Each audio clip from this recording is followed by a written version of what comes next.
I want to talk about something really quick. I do my best to make it as short as possible. However, I wrote a book, in case you didn't know. It is called The Path and the Power, The Soulful Exploration of Self Love. And it is written by a Black woman, for Black women or women of color. And it goes well beneath the topical layer of treating ourselves kindly. It is a path of self love, a commitment to self that helps us grow. It nurtures our hearts, our minds, our bodies. So go ahead and grab a copy. The Path and the Power, a soulful exploration of self love, written by moi. Anyhow, within that book, I have a section on there calling Remember the Joy. And it talks about returning to the things we loved as children as a beautiful act of self love. So here's what I mean. I'll take myself, for example, right? All of us, when we are from 0 to 5, 0 to 7, we have these interests that bring us passion and joy, and it gives us such pleasure that we have like these yay moments, right? Like they bring us yay, they make us so excited, and we run and we tell our friends, we show something to our mom and our dad about what we did, what we accomplished, what we created, right? So there's a statement I have. I'll read two of them and then I'll explain what they mean. The first one is we must journey back to our childhoods, these cherished moments that filled our hearts with pure, unrelated joy. And the second one is our true essence, the genius within, shines brilliantly within these simple, unguarded moments. So I'll talk about the first one. Remember, I was saying about the things that make us go yay when we're coloring or we're writing or we're playing basketball with our friends or playing with our doll, maybe. But the things that made us lose our minds, very important. Losing our minds to joy, right? I'm not talking about going insane or anything like that. However, as we move out of childhood, we are groomed to be more responsible, to think about a career, education, becoming a wife or a husband. Well, in this case, I shouldn't be talking to women, but I don't know how you identify, but however you identify, we are groomed to be a great partner. I'll say it that way. And we start to lose ourselves as we enter education institutions and we are taught and indoctrinated with things, ideologies, beliefs, traditions that were prescribed by figures of authority who deem to know what our futures should look like. A lot of times that has nothing at all to do with what we are here to create and or contribute to the world during our lifetime.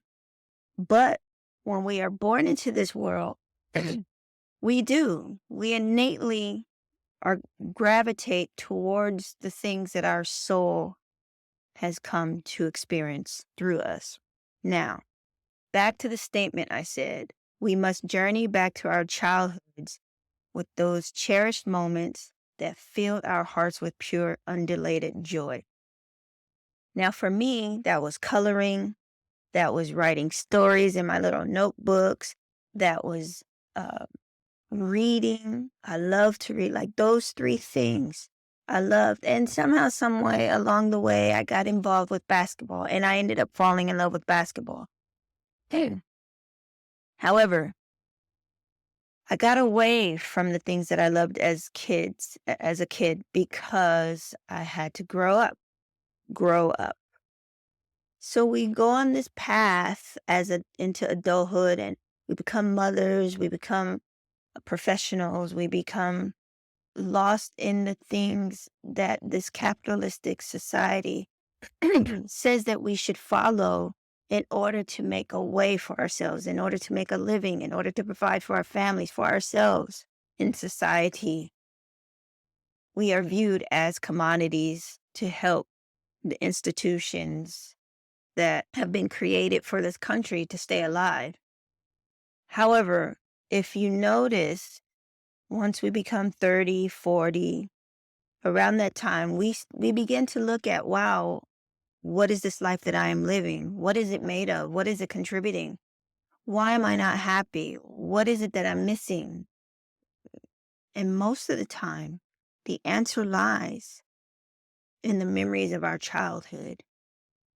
And when we go back to the things we loved as children and we find a way to infuse that into the lives we're currently living, often we build businesses, we become of service to our community, to our families, to our friends, to a nation, to the world and the universe at large.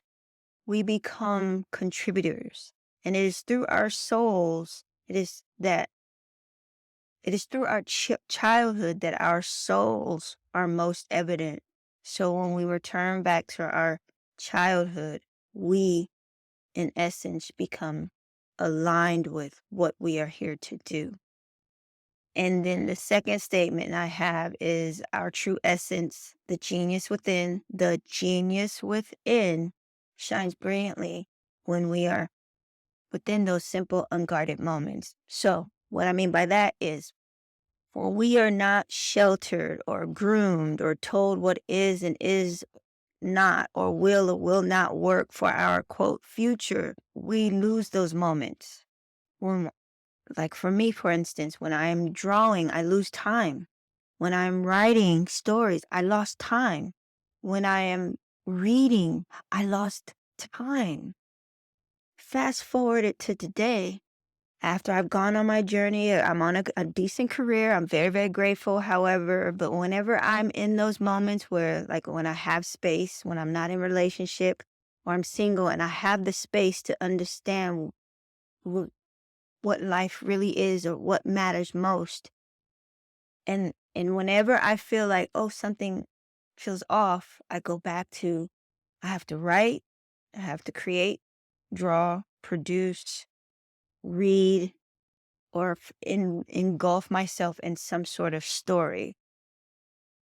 Now I've developed Journey Up, the business, to utilize those gifts, the writing, the creating, the producing, and my natural light or desire to inspire and share the things that I learn. I'm creating a business venture that will reach the masses of people around the world. With that, I reiterate how important it is for us to return to the joys of our childhood. And I promise you, when we do that, navigating through the trials and tribulations and then the burdens that come with, and I don't mean a home that we love or the children that we raise. I'm not talking about that. I'm talking about being inundated with the responsibility of making money for the purpose of survival. The whole point of Journey Up is to help inspire women to not just survive, but to thrive. And in order to know how to thrive, we must return to what brings us joy. And it is through the joy, it is through our life assignment where joy is often found, that we are provided ways to take care of ourselves. And that's the universe meeting us halfway. So the first step, if we are lost and I feel like we have a sense of purpose or we don't know what will make us happy, I say return to joy, return to your childhood. Okay? And for you, my beautiful soul, thank you for spending time with me. Until our next time, I say to you, Ashe, journey well.